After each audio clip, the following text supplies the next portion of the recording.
Ahani Kuburezi Official TV. Ahani Kuburezi Official TV. Subscribe maze ibiganiro bizubibo. Turabasuhuza turabaramutsa inshuti bakunzi bacu, cyane cyane abakunda urubuga rw'uburezi, abakunzi b'uburezi Official TV, mwese aho muri mukomeze kugubwa neza. Turizera rero yuko ibihe murimo hatari bibi, ariko kandi n'uwaba yahuye n'ibihe bibi nawe akomeze yihangane. Ntabwo ibihe byose bihora ari bimwe, ejo bundi bishobora kuba byagenze ukundi. Nk'uko tumaze kubimenyera rero, documentaire zacu ahanini ziba zishingiye ku masomo n'inyigisho bitandukanye bitewe n'imfashanyigisho twateguye. Uyu munsi rero nk'uko mubibona kuri video, turavuga cyane ku bijyanye n'ikoreshwa ry'amafaranga y'abaturage. Hirya no hino mu bihugu byo ku isi usanga amafaranga aturuka kuri za bije ziba zakozwe n'ibyo bihugu amanuka akajya gukora ibikorwa bitandukanye, birimo ibikorwa remezo nk'amashuri, amavuriro, imihanda, ibibuga by'imyidagaduro nk'amastade ndetse n'ibindi. Akenshi rero ayo mafaranga usanga adakoreshwa uko biba byateganijwe. Usanga bene gukurikirana ibyo bikorwa agaciro k'ibikorwa biba byakozwe kadahura mu by'ukuri n'amafaranga aba yatanzwe na leta. Aya mafaranga rero aba ari ay'abaturage, aba yavuye mu misoro itandukanye y'abaturage. Nibyo rero tugiye kureba muri documentaire yacu y'uyu munsi. Imfashanyigisho twayifatiye mu gihugu cya Uganda, ku nkuru muri bubone imaze igihe icicikana, ikaba ivuga ku itahwa ry'ikiraro cyubatswe ku kayabo k'amafaranga umurengera. Nyuma rero bajya kugitaha bagasanga mu by'ukuri amafaranga yakoreshejwe ntahuriye n'icyo gikorwa remezo. Turifuza yuko twatangirana kuva ku ntango y'iyi documentaire kugera ku musozo wayo, aho dusanga nk'ibisanzwe murabizi uburyo tujya tubigenza. Uyu munsi noneho turahera ku butumwa, ariko kandi turasoreza no ku bundi. Ubutumwa rero tugiye guheraho buragira buti: amafaranga ya leta n'umutungo w'abaturage. Iyo acunzwe nabi, igihugu gitakaza ibikorwa remezo, serivisi, akazi n'amahirwe y'iterambere. Hari ibihugu bishora amafaranga menshi mu mishinga, abaturage bagategereza igikorwa gikomeye, amaso akazahera mu kirere, ariko nyuma baza kureba icyo ayo mafaranga yakoze mu by'ukuri bakibaza ibintu byinshi. Usanga rero bamwe bibaza bati: ese koko amafaranga yose yatanzwe niyo yakoreshejwe kuri iki gikorwa? Ikiraro urimo kubona hano si ikiraro gusa, gishobora kuba ikimenyetso kirenze ikiraro. Ikibazo cy'amafaranga ya leta, ikibazo cy'imiyoborere, ikibazo cya accountability, ikibazo cya ruswa no gukoresha umutungo rusange mu buryo butagaragaza inyungu z'abaturage. Muri Uganda hari raporo zigeze kuvugwa ku mafaranga agera kuri miliyoni 350 z'amashiringi ya Uganda yari ajyanye n'umushinga wo gusana umuhanda n'ibikorwa remezo muri Karaki. Raporo yavuze ko habonetse kudahuza hagati y'imirimo yari iteganijwe n'iyakozwe. Harimo ikibazo cy'ikiraro cyahuzaga Karaki na Arebdonge. Ariko uyu munsi ntabwo turi hano ngo dufate umuntu runaka tumushinje, ntabwo turi hano ngo tuvuge ko umuntu ari umujura tutabimuhamije. Turi hano kubaza ikibazo gikomeye kigira kiti: iyo amafaranga y'abaturage adakoreshejwe uko bikwiye, ninde ubihomberamo? Ni iyihe mpamvu igihugu gishobora kugira ingengo y'imari nini ariko abaturage bagakomeza kubura imihanda myiza, amashuri meza, ibitaro bifite ibikoresho, amazi n'akazi? Ruswa igira uruhe ruhare?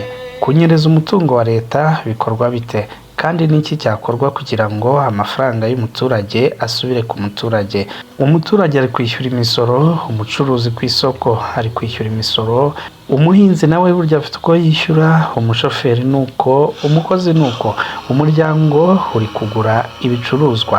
Kandi rero iyo ibicuruzwa bigurwa bavuga yuko umuguzi wa nyuma ari we usora. Iyo wumvise abavuga ngo amafaranga ya leta, wowe ushobora gutekereza ko hari amafaranga atagira nyirayo, ariko siko bimeze. Inyuma y'amafaranga ya leta hari abaturage, hari imisoro batanga, hari amafaranga yinjira mu bukungu, hari umutungo kamere w'igihugu, hari inguzanyo leta ishobora gufata ariko zikazishyurwa n'abaturage mu gihe kizaza. Niyo mpamvu amafaranga ya leta atari amafaranga y'umuyobozi, atari amafaranga y'umukozi wa leta, ntabwo hari n'amafaranga ya rwiyemezamirimo. Ni umutungo rusange ugenewe inyungu rusange. Amafaranga y'umuturage rero ategurwamo bije y'igihugu, noneho iyo bije cyangwa se ingengo y'imari ikazateganyirizwa ibintu bitandukanye nko kubaka amashuri, ibitaro, imihanda, ibiraro, amazi, ubuhinzi, akazi, serivisi, kubaka ibibuga by'imyidagaduro na za stade ndetse n'ibindi. Iyo ayo mafaranga akoreshejwe neza, umuturage abona serivisi. Iyo akoreshejwe nabi rero, umuturage abona icyuho. World Bank cyangwa se Banki Mondiale ivuga ko ruswa ishobora kongera ibiciro, kugabanya serivisi z'ubuzima, uburezi n'ubutabera no kubangamira ishoramari n'akazi. Igaragaza ko ruswa atari ugutanga amafaranga mu ibanga gusa. Ruswa ishobora gutangwa mu buryo bwinshi. Hari utangwa cyangwa usaba ruswa kugira ngo ahabwe serivisi. Hari uguha kontara umuntu kubera ko hari inshuti yawe cyangwa uwo mufitanye isano. Hari ugutanga tenda mu buryo butarimo fairness. Hari ukongera ibiciro ku nyandiko kugira ngo amafaranga arenze y'akazi nyirizina azabashe kuburirwa irengero. Hari ugukora igikorwa kitajyanye n'amafaranga yatanzwe. Hari ukwishyura igikorwa kitakozwe. Hari kandi gukoresha umutungo wa leta mu nyungu bwite.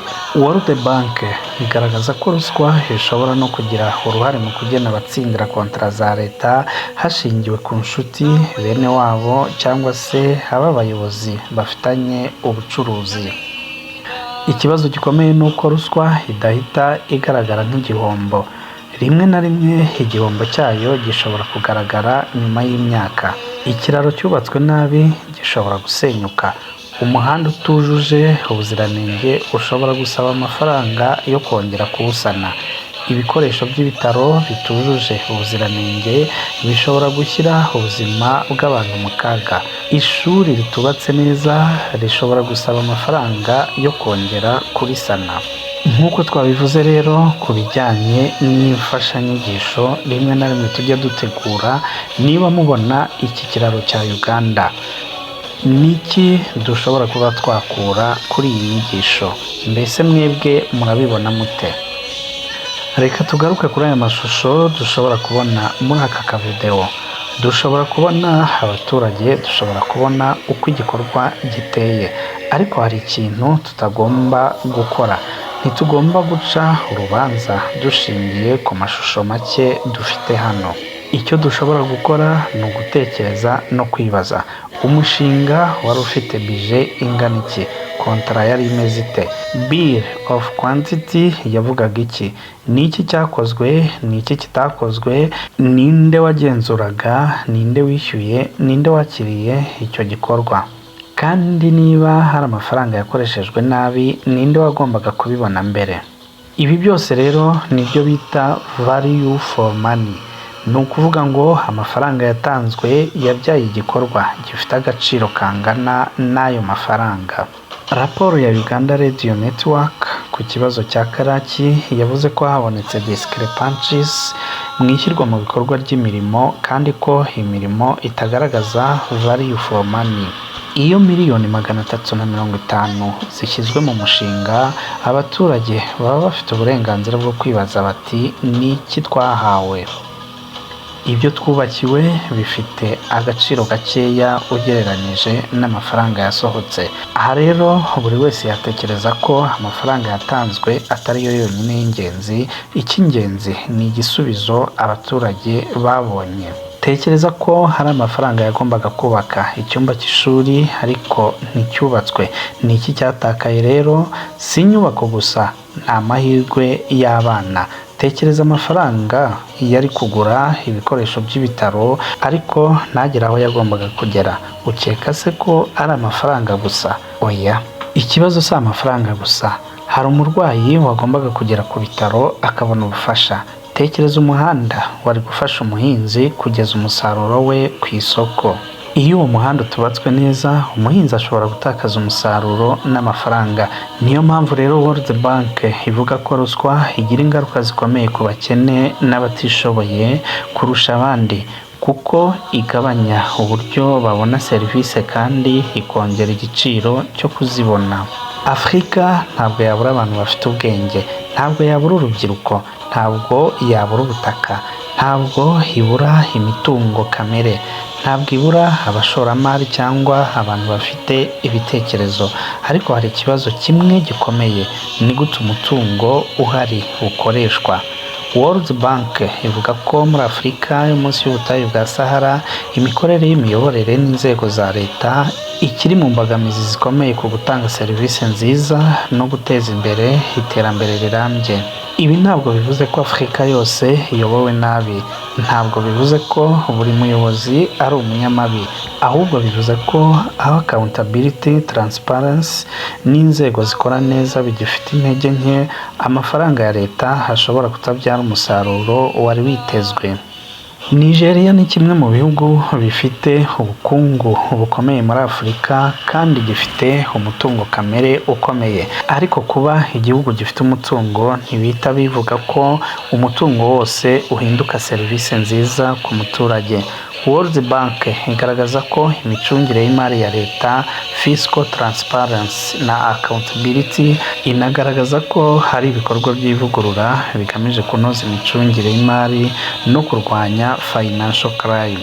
Muri 2025 Corruption Perception Index, Nigeria yabonye amanota 26% ku mwanya w'142.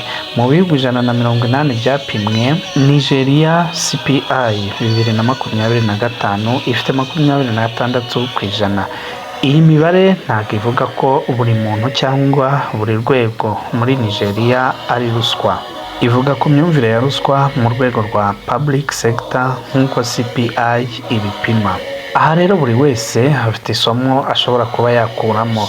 Umutungo munini udafite imiyoborere ikomeye ushobora kudatanga umusaruro abaturage bari bategereje. Hari kandi urugero rw'igihugu cya Repubulika Iharanira Demokarasi ya Kongo.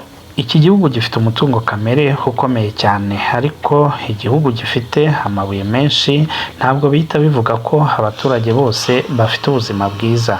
Ikibazo cy'ingenzi buri wese yakwibaza ni iki: umutungo winjira mu gihugu ucunga ute? World Bank yagiye igaragaza ko kunoza imicungire y'umutungo rusange, transparency n'imicungire y'umutungo kamere ari ingenzi ku kongera ubushobozi bwa leta bwo gutanga serivisi. Muri CPI 2025 DRC yabonye amanota 19%, iza ku mwanya w'163 mu bihugu 182.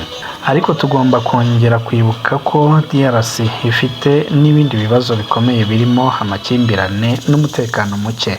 Ntabwo rero hari ukuri kuvuga ko ruswa yonyine ariyo mpamvu y'ibibazo byose by'igihugu. Ahubwo ruswa n'intege nke mu miyoborere bishobora gutuma ibindi bibazo birushaho gukomera. Dufatiye rero urugero mu gihugu cya Sudani y'Epfo. Sudani y'Epfo ni igihugu gifite peteroli, ariko gifite n'amateka y'amakimbirane n'intege nke mu nzego za leta. Mu micungire y'imari, ikibazo ntabwo ari amafaranga gusa, ni ukumenya neza amafaranga ahari, aho hagomba kujya, uko yakoreshejwe n'uko ibikorwa byagezweho bipimwa. Muri iki gihugu World Bank yagaragaje intege nke mu gutegura budget, kuyihuza n'imigambi y'igihugu, gukora financial statement ndetse na za audit. Yagaragaje rero yuko ibi byose bidakorerwa igihe. Muri CPI 2025 Sudani y'Epfo yabonye amanota 9 ku manota 100, ikaba iri mu bihugu byaje hasi cyane ku rutonde ugereranyije n'ibindi. Zimbabwe nayo itwereka ko imicungire ya leta ari ingenzi cyane. Iyo inzego za leta zidafite uburyo bukomeye bwo kugenzura amafaranga, gutanga raporo, gukora audit no gukurikirana imishinga, habaho ibyago byo gusesagura umutungo no kutagera ku musaruro wari witezwe. Muri CPI ya 2025 Zimbabwe yabonye amanota 21 ku manota 100. Hanyuma rero iza ku mwanya w'157 mu bihugu 182. Nubwo bimeze gutya, hano ntabwo dukwiye kuvuga ko igihugu cyose kidatera imbere kubera ruswa gusa. Ubukungu bw'igihugu bugirwaho ingaruka n'impamvu zitandukanye. Icyo turi kwiga ni uruhare imiyoborere n'imicungire y'imari bishobora kugira mu gutuma igihugu kibasha gukoresha neza umutungo gifite. Nimureke rero tugaruka aho twatangiriye mu gihugu cya Uganda. Muri CPI 2025 Uganda yabonye amanota 28 ku manota 100. Hanyuma rero iza ku mwanya w'148 mu bihugu 182. Kandi raporo twavuzeho mbere yagaragaje ibibazo bijyanye n'imikoreshereze ya miliyoni 350 z'amashiringi ya Uganda mu mushinga w'umuhanda n'ikiraro muri Karaki. Ariko uyu munsi ntabwo dusoza tuvuga ngo Uganda ni mbi. Oya, ntabwo ari byo rwose.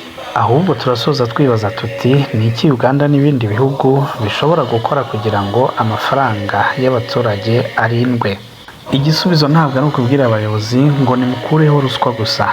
Igihugu gikeneye uburyo bwo gutuma ruswa igorana gutanga ndetse no kwakirwa kandi ikanamenyekana vuba aho yatanzwe.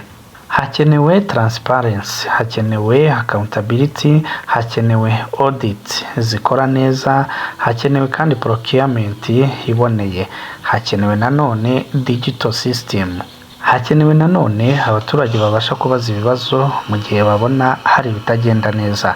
Hakaba kandi itangazamakuru rishobora gukora investigation. Hakenewe inzego z'ubutabera zishobora gukurikirana ibibazo, kandi abakoze amakosa bose bagahanwa hakurikijwe amategeko. Banki Mondiale igaragaza ko inzego zikora neza, transparency, accountability n'uburyo bwo gukurikirana imikoreshereze y'umutungo bishobora gufasha ibihugu gukoresha neza umutungo wabyo no gutanga serivisi nziza.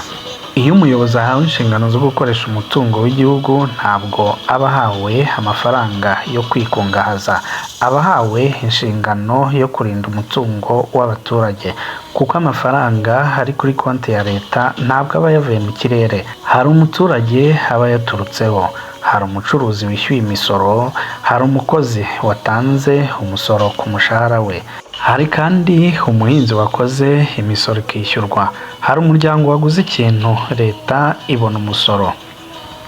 Iyo ayo mafaranga rero yose akusanijwe akajya mu mushinga mwiza, abaturage barushaho kunguka.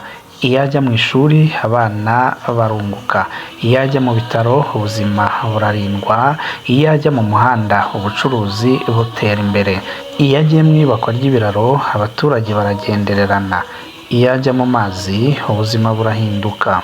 Ariko iyo amafaranga yagenewe abaturage ajya mu nyungu z'abantu bake, igihugu ntigitakaza amafaranga gusa, gitakaza igihe, gitakaza amahirwe, gitakaza icyizere, kandi rimwe na rimwe gitakaza ubuzima bw'abantu.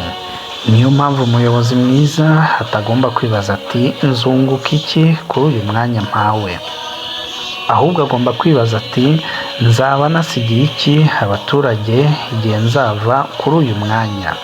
Umutungo w'igihugu si umutungo w'umuntu bwite, ingengo y'imari si umufuka w'umuyobozi, imisoro y'abaturage ntabwo ari amafaranga yo gukoresha uko umuntu yishakiye. Kunda igihugu uvukamo, kunda igihugu ukorera, koresha amafaranga yacyo mu byo yagenewe, emera kugenzurwa, emera kubazwa inshingano, kandi wibuke ko umwanya wahawe ari inshingano atari amahirwe yo kwikungahaza. Nawe muturage, kubaza aho amafaranga yawe yagiye si ubugome, gusaba transparency si ugusenya igihugu, gusaba accountability si ukwanga abayobozi, ni ugukunda igihugu. Amafaranga y'abaturage n'ubutunzi bw'abaturage, yakoreshe neza, rinda igihugu, rinda ejo hazaza. Tugaruke rero ku kiraro cyo muri Uganda. igihugu gitera imbere iyo umutungo wacyo ukoreshwa mu nyungu z'abagituye. Mwari kumwe na Fidèle de Jésus. Iyi ni Uburezi Official TV, turabakunda cyane. Ciao ciao.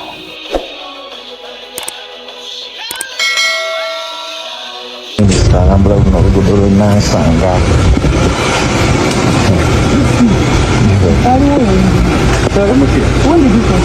This was existing, just maintaining. So what did you construct? The other line? There's access.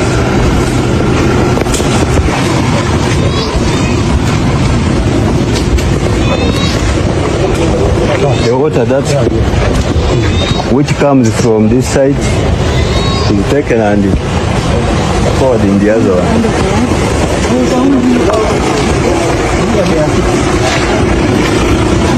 How many culverts did you put? New culverts? There are 24. There are 6. Show me the rest.